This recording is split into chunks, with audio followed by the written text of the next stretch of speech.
चंद्रयान कहाँ है? चंद्रयान कहाँ तक पहुंचा? चंद्रयान की सफलता पर नई खबर क्या है? पहले तो आप ये जान लें, इंडियन स्पेस रिसर्च ऑर्गेनाइजेशन यानी इसरो ने आज के दिन यानी 16 अगस्त को चौथी बार चंद्रयान 3 की ऑर्बिट को बदल दिया है। ऑर्बिट बदलने का मतलब क्या है? बहुत आसान शब्दों में, देसी भाषा में इस वीडियो में मैं बहुत कुछ आपको बताने और समझाने जा रहा हूं। यानी अब चंद्रमा की 153 किलोमीटर गुणा 163 किलोमीटर की करीब करीब गोलाकार कक्षा में चंद्रयान आ चुका है। चंद्रयान 3 यानी चंद्रमा के बहुत ज़्यादा करीब आ गया है। अभी चंद्रमा की सतह पर पहुंचना बाकी है, लेकिन चंद्रमा के, चांद के, मून के बहुत ज़्यादा करीब है। और इसके लिए इसरो के वैज्ञानिकों ने सुबह करीब 8:30 बजे यान के थ्रस्टर कुछ देर के लिए फायर किए। इससे पहले चंद्रयान 150 बाई 177 किलोमीटर के ऑर्बिट में था, लेकिन अब 153 बाई 163 किलोमीटर के ऑर्बिट में है। यानी पहले बाहर का ऑर्बिट, उसके बाद फिर अंदर के ऑर्बिट तक पहुंचने लगा है।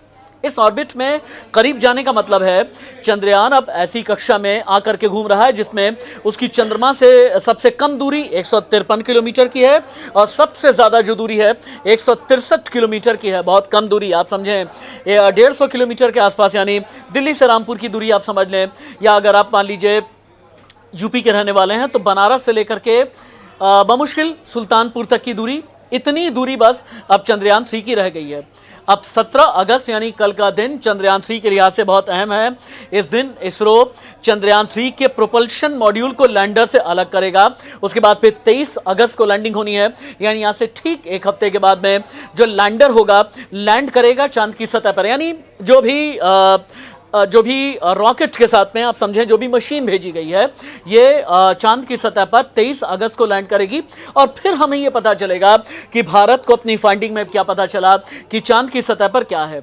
चंद्रयान में 3 मॉड्यूल हैं, लैंडर, रोवर और प्रोपल्शन मॉड्यूल। लैंडर और रोवर चांद के साउथ पोल पर उतरेंगे और 14 दिन तक इसका इस्तेमाल करेंगे। प्रोपल्शन मॉड्यूल चांद की कक्षा में रह करके धरती से आने वाले जो रेडिएशंस होते हैं इनकी स्टडी, इनका एनालिसिस, इनका अध्ययन करेगा।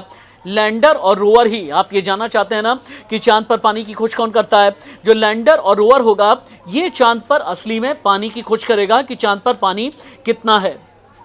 22 दिन के सफर के बाद चंद्रयान 5 अगस्त को शाम करीब 7:15 बजे चंद्रमा की कक्षा में पहुंचा और अब ये चंद्रमा की कक्षा के बहुत करीब है। चंद्रयान ने जब पहली बार चंद्रमा की कक्षा में एंट्री की तो उसकी ऑर्बिट 164 गुणा 18,074 किलोमीटर थी। यानी ऑर्बिट में प्रवेश करते समय उसके ऑनबोर्ड कैमरों ने चांद की तस्वीरें कैप्चर की जो हमने अब तक पहुंचाई। इसरो ने अपनी वेबसाइट पर वीडियो भी बना करके इसे शेयर किया था। और मिशन की जानकारी देते हुए इसरो ने ट्विटर में चंद्रयान के भेजे मैसेज को लिखा था, तब मैं चंद्रयान 3 हूँ, मुझे चांद की ग्रेविटी महसूस होने लगी है।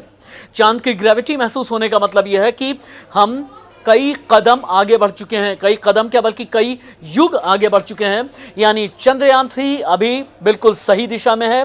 चंद्रयान 3 जैसा मैंने बताया, लैंडर, रोवर और प्रोपल्शन मॉड्यूल जैसे ही अपनी अपनी जगह लेंगे वैसे ही पता चलेगा कि चांद का असली तिलिस्म क्या है और भारत पूरी दुनिया को इस तिलिस्म को उजागर करेगा। नमस्ते।